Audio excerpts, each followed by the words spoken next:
जय श्री श्याम भक्तों। आज शनिवार के दिन हम शनि भगवान की कथा सुनेंगे और शनिवार के व्रत की विधि भी जानेंगे। इससे पहले हम भगवान का कुछ नाम ले लेते हैं। बोलिए शनिदेव भगवान की जय। श्री कृष्ण गोविंद हरे मुरारी, हे नाथ नारायण वासुदेवा। श्री कृष्ण गोविंद हरे मुरारी, हे नाथ नारायण वासुदेवा। इस दिन शनि की पूजा होती है। काला तिल, काले वस्त्र, तेल, उड़द शनि को बहुत प्रिय होते हैं, इसलिए इनके द्वारा शनि की पूजा करनी चाहिए। शनि की दशा को दूर करने के लिए यह व्रत भी किया जाता है। शनि का स्तोत्र का पाठ भी विशेष लाभदायक सिद्ध होता है। वैसे आप व्रत कर सके तो अच्छी बात है, नहीं कर सके तो कथा कहानी कह लेने से भी जो है शनि देव जी का प्रकोप कम हो जाता है। शनिवार की व्रत कथा अब हम सुनेंगे। एक समय सूर्य, चंद्रमा, मंगल, बुध, बृहस्पति, शुक्र, शनि, राहु और केतु इन ग्रहों में आपस में झगड़ा हो गया कि हम सब में बड़ा कौन है। सब अपने आप को बड़ा कहते थे। जब आपस में कोई निर्णय न हो सका तो सबके सब आपस में झगड़ते हुए इंद्र के पास गए और कहने लगे कि आप देवताओं के राजा हैं, इसलिए आप हमारा न्याय करके बतलाइए कि हम 9 ग्रहों में सबसे बड़ा कौन है। राजा इंद्र उनका प्रश्न सुनकर घबरा गए और कहने लगे, मुझ में यह सामर्थ्य नहीं है कि मैं किसी को बड़ा या छोटा बताऊं। मैं अपने मुख से कुछ नहीं कह सकता हूं। हाँ, एक उपाय हो सकता है। इस समय पृथ्वी पर राजा विक्रमादित्य दूसरों के दुखों का निवारण करने वाले हैं, इसलिए तुम सब मिलकर उन्हीं के पास जाओ, वही तुम्हारे दुखों का निवारण करेंगे। यह सुनकर सभी ग्रह देवता चलकर भूलोक में राजा विक्रमादित्य की सभा में जाकर उपस्थित हुए और अपना प्रश्न राजा के सामने रखा। राजा उनकी बात सुनकर बड़ी चिंता में पड़ गए कि मैं अपने मुख से किसको बड़ा और किसको छोटा बताऊं। जिसको छोटा बताऊंगा वही क्रोध करेगा। परंतु उनका झगड़ा निपटाने के लिए उन्होंने एक उपाय सोचा कि सोना, चांदी, कांसा, पीतल, सीसा, रांगा, जस्ता, अभ्रक और लोहा 9 धातुओं के 9 आसन बनवाए। सब आसनों को क्रम से जैसे सोना सबसे पहले और लोहा सबसे बाद में बिछाए। इसके बाद राजा ने सब ग्रहों से कहा कि आप सब अपने अपने आसनों पर बैठिए। जिसका आसन सबसे आगे है वह सबसे बड़े हैं और जिसका आसन सबसे पीछे है वह सबसे छोटा है, जानिए। क्योंकि लोहा सबसे पीछे था और वह शनिदेव का आसन था, इसलिए शनिदेव ने समझ लिया कि राजा ने मुझको छोटा बना दिया है। इस पर शनिदेव को बड़ा क्रोध आया और कहा कि राजा, तू मेरे पराक्रम को नहीं जानता। सूर्य एक राशि पर 1 महीना रहता है, चंद्रमा 2.25 दिन, मंगल 1.5 महीना, बृहस्पति 13 महीने, बुध और शुक्र 1 महीने, परंतु मैं एक राशि पर 2.5 अथवा 7.5 साल तक रहता हूँ। बड़े बड़े देवताओं को भी मैंने भीषण दुख दिया है। राजन सुनो, राम जी को 7.5 आई तो वनवास हो गया था और रावण पर आई तो राम और लक्ष्मण ने सेना लेकर लंका पर चढ़ाई कर दी, रावण कुल का नाश कर दिया। हे राजा, अब तुम सावधान रहना। राजा कहने लगा, जो कुछ भाग्य में होगा देखा जाएगा। उसके बाद अन्य ग्रह तो प्रसन्नता के साथ चले गए, परंतु शनि देव बड़े क्रोध के साथ वहां से गए। कुछ काल व्यतीत होने पर जब राजा को 7.5 की दशा आई तो शनि देव घोड़े के सौदागर बनकर अनेक सुंदर सुंदर घोड़ों के सहित राजा की राजधानी में आए। जब राजा ने सौदागरों को आने की खबर सुनी तो अपने अश्वपाल को अच्छे अच्छे घोड़े खरीदने की आज्ञा दी। अश्वपाल ऐसी अच्छी नस्ल का घोड़ा देखकर उनका मूल्य सुनकर चकित रह गया और तुरंत ही राजा को खबर दी। राजा उन घोड़ों को देखकर एक अच्छा सा घोड़ा चुनकर सवारी के लिए चढ़ा। राजा के घोड़े पर पीठ पर चढ़ते ही घोड़ा ने जोर से भागा। घोड़ा बहुत दूर एक बड़े जंगल में जाकर राजा को छोड़कर अंतर्ध्यान हो गया। इसके बाद राजा अकेला जंगल में भटकता फिरता रहा। बहुत देर के बाद राजा ने भूख और प्यास से दुखी होकर भटकते भटकते एक ग्वाले को देखा। ग्वाले ने राजा को प्यास से व्याकुल देखकर पानी पिलाया। राजा की अंगुली में एक अंगूठी थी। राजा ने वह अंगूठी निकालकर प्रसन्नता से ग्वाले को दे दी और शहर की ओर चल दिया।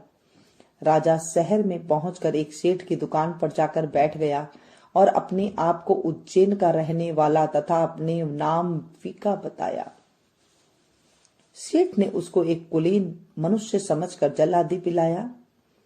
भाग्यवश उस दिन सेठ की दुकान पर बिक्री अधिक हुई। तब सेठ उसको भगवान पुरुष समझकर भोजन कराने के लिए अपने साथ ले गया। भोजन करते समय राजा ने आश्चर्य की बात देखी कि खूंटी पर हार लटक रहा था, वह खूंटी उस हार को निगल रही है। भोजन के बाद कमरे में आने पर जब सेठ को कमरे में हार न मिला तो सबने यह निश्चय किया कि सिवाय वीका के और कोई इस कमरे में नहीं था, अतः अवश्य ही उसी ने हार चोरी किया है। परंतु वीका ने कहा, हार मैंने नहीं लिया है। इस पर 5-7 आदमी इकट्ठे होकर उसको फौजदार के पास ले गए। फौजदार ने उसको राजा के सामने उपस्थित कर दिया और कहा, ये आदमी तो भला प्रतीत होता है, चोर मालूम नहीं होता है, परंतु सेठ का कहना है कि इसके सिवा और कोई घर में नहीं आया ही नहीं, अवश्य ही चोरी इसी ने की है। तब राजा ने आज्ञा दी कि इसके हाथ पैर काट कर चौरंगिया किया जाए।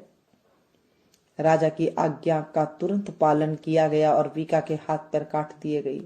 इस प्रकार कुछ काल व्यतीत होने पर एक तेली उसको अपने घर ले गया और कोल्हू पर बिठा दिया। वीका उस पर बैठा हुआ अपनी जबान से बैल हाँकता रहा। शनि की दशा समाप्त हो गई और एक रात को वर्षा ऋतु के समय वह मल्हार राग गाने लगा।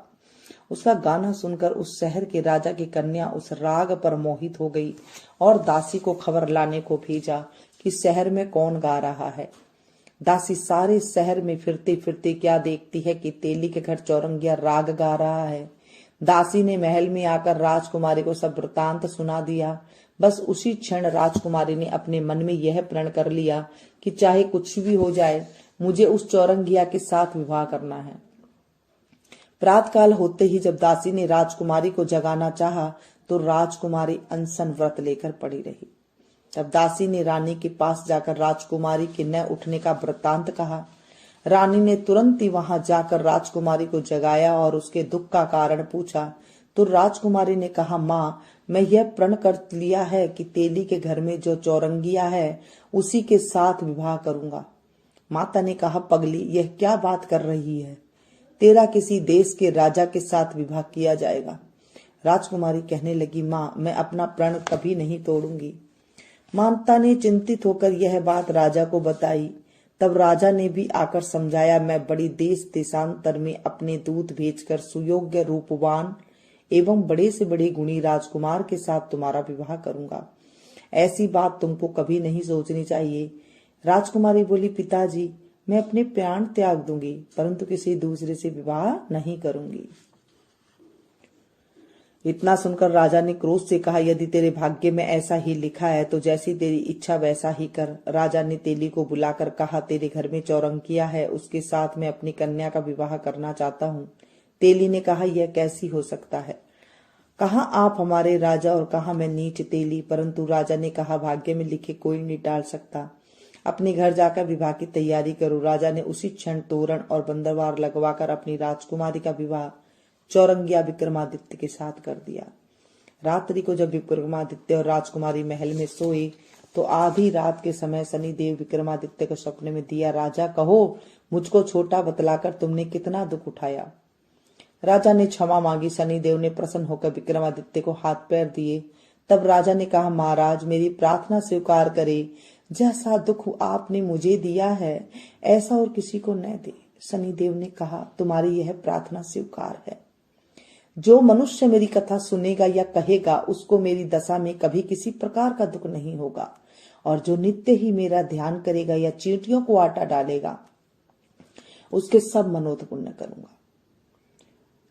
कथा कहानी कह ले या फिर कुत्ते को चुपड़ करके रोटी, तेल से चुपड़ करके रोटी दे दे। राजा का अगर शनि दशा लगती है तो हाथी का दान करे, उससे छोटे को लगता है तो घोड़े का दान करे, उससे छोटे को लगता है तो काले कुत्ते को तेल से चुपड़ कर रोटी दे दे, और उससे छोटे को लगी तो कथा कहानी कर ले। इससे भी शनि देव जो है उसके ऊपर कभी दुख नहीं देते हैं। इतना कहकर शनिदेव अपने धाम चले गए। राजकुमारी की आंख खुली और उसने राजा के हाथ पांव देखे तो उसे बड़ा आश्चर्य हुआ। उसको देखकर राजा ने अपना समस्त हाल कहा। मैं उज्जैन का राजा विक्रमादित्य हूँ। यह बात सुनकर राजकुमारी अत्यंत प्रसन्न हुई। प्रातःकाल राजकुमारी से उसकी सखिया ने पूछा तो उसने अपने पति का सारा वृत्तांत कह सुनाया। तब सबने प्रसन्नता प्रकट की और कहा कि ईश्वर ने आपकी मनोकामना पूर्ण कर दी। जब उस सेठ ने यह सुना तो विक्रमादित्य के पास आया और राजा विक्रमादित्य के पैरों में गिरकर क्षमा मांगने लगा। आप पर मैंने झूठी चोरी का इल्जाम लगाया है, अतः आप मुझको जो चाहे दंड दे। राजा ने कहा, मुझ पर शनिदेव का कोप था, इसी कारण यह सब दुख मुझको प्राप्त हुआ है। इसमें तुम्हारा कोई दोष नहीं है। तुम अपने घर जाकर अपना कार्य करो। सेठ बोला, मुझे तभी शांति मिलेगी जब आप मेरे घर चलकर प्रीतिपूर्वक भोजन करेंगे। राजा ने कहा, जैसी आपकी मर्जी हो वैसे ही करे। सेठ ने अपने घर जाकर अनेक प्रकार के सुंदर भोजन बनवाए और राजा विक्रमादित्य को प्रतिभोज दिया। जिस समय वह भोजन कर रहे थे, एक अत्यंत आश्चर्य की बात सबको दिखाई दी। जो खूंटी पर पहले हार निकल गई थी, अब वह हार उगल रही है। जब भोजन समाप्त हो गया तो सेठ ने हाथ जोड़कर बहुत सारी मोहरे राजा को भेंट की और कहा, मेरे श्री कमरी नाम की एक कन्या है, उसका परिग्रहण आप करें। इसके बाद सेठ ने अपनी कन्या का विवाह राजा के साथ कर दिया और बहुत सा धन दहेज देकर आदि दिया। इस प्रकार कुछ दिन वहां निवास करने के बाद विक्रमादित्य ने शहर के राजा से कहा, अब मेरी इच्छा उज्जैन जाने की है। फिर कुछ दिन बाद विदा लेकर राजकुमारी मनभावनी, शेठ की कन्या श्री कंवरी तथा अनेक दास दासियां रथ और पालकियों से इस विक्रमादित्य उज्जैन की तरफ चले। जब शहर के निकट पहुंचे और पूर्ववासियों ने राजा के आने का संवाद सुना तो समस्त उज्जैन की प्रजा अगवानी के लिए आई। तब बड़ी प्रसन्नता से राजा अपने महल में पधारे। सारे शहर में बहुत बड़ा महोत्सव मनाया गया और रात्रि को दीपमाला की गई।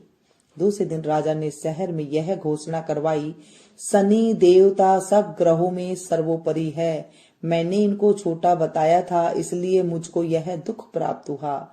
इसी कारण सारे शहर में शनिदेव की पूजा और कथा होने लगी। राजा और प्रजा अनेक प्रकार के सुख भोगते रहे।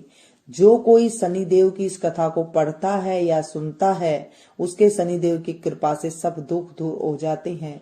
शनिवार की कथा को व्रत के दिन अवश्य पढ़ना चाहिए। बोलिए शनिदेव महाराज की जय।